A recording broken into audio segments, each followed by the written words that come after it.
మీరు మీ సమయం వచ్చినప్పుడు స్పందించండి, మీరు దాంట్లో ప్రస్తావించండి, అంతే తప్ప మీ వాయిదా తీర్మానం అనేది డిజాల్వ్ అయిపోయింది.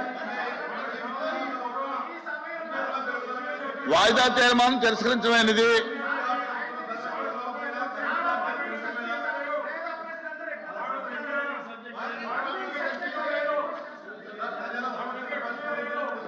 అందుకే ఈ రకంగా మాట్లాడుతూ ఉన్నారు.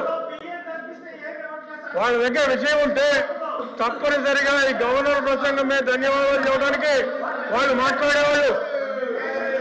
వాళ్ళకు అవకాశం వచ్చినా కానీ మాట్లాడడానికి వాళ్ళు ఇష్టపడకుండా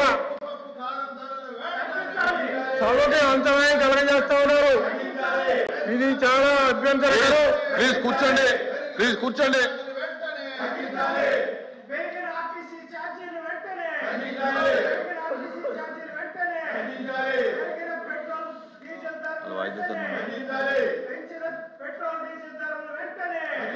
ఎక్కడ పెంచారు?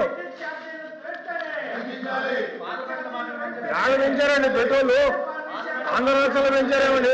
ఇక్కడదేండి కూడా పెట్రోల్ డీజిల్ ఎక్కడ పెంచారు? కూర్చోండి రాజశేఖర్ గారు, కూర్చోండి. లక్ష్మణ్ గారు మాట్లాడండి, కూర్చోండి. తర్వాత మాట్లాడు, లక్ష్మణ్ గారు మాట్లాడు. లక్ష్మణ్ గారు మాట్లాడండి.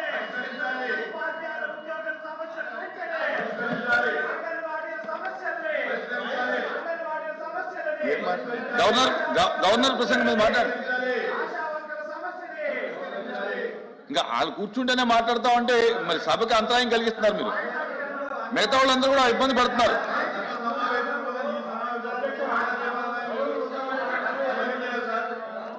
మీరు కూర్చోండి. ఎప్పుడు మాట్లాడండి. మీరు వాళ్ళు ఎప్పుడు కూర్చున్నారు సార్? అసలు వాళ్ళు కూర్చోకుండా వాళ్ళు సమస్య మీద మాట్లాడడానికి సిద్ధంగా లేకుండా వాళ్ళు కూర్చోలేదు సార్.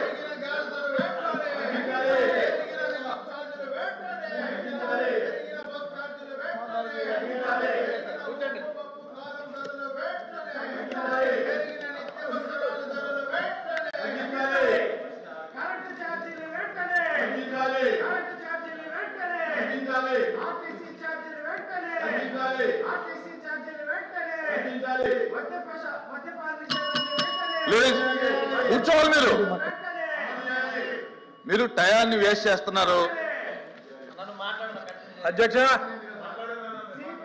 2019వ సంవత్సరంలో గౌరవనీయులు జగన్మోహన్ రెడ్డి గారు ముఖ్యమంత్రి అయిన దగ్గర నుంచి కూడా ఈ రాష్ట్రంలో ఉన్నటువంటి అంత ప్రజలందరికీ కూడా మంచి చేయాలని మేనిఫెస్టోలో ఎన్నికల ముందు ఏమైతే చెప్పారో అవన్నీ కూడా అమలు చేయాలనే ఉద్దేశంతో ఆయన ఈ ప్రభుత్వం అనేక రకాలైనటువంటి కార్యక్రమాలు తీసుకోవడం జరిగింది.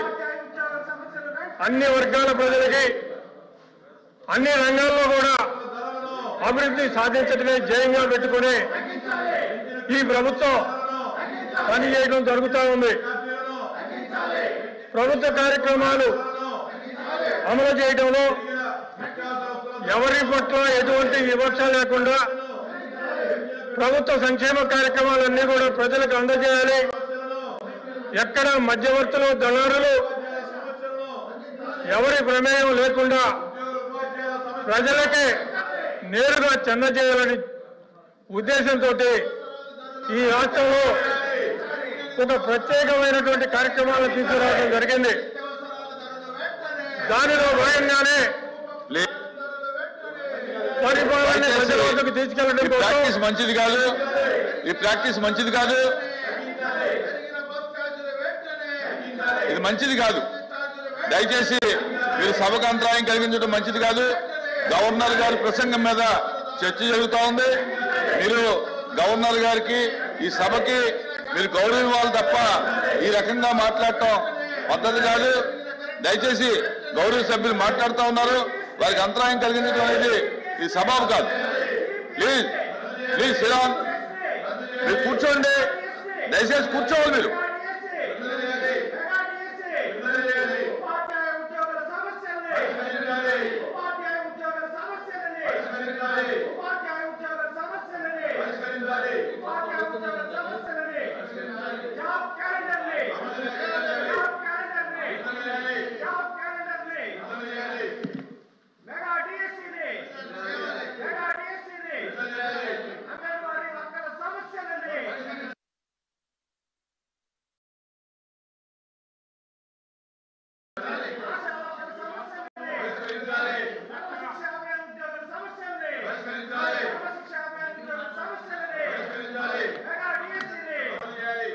మీరు ఇలాగే ఉంటారు, మీరు మాట్లాడాలి, సభను కంటిన్యూ చేయాలి.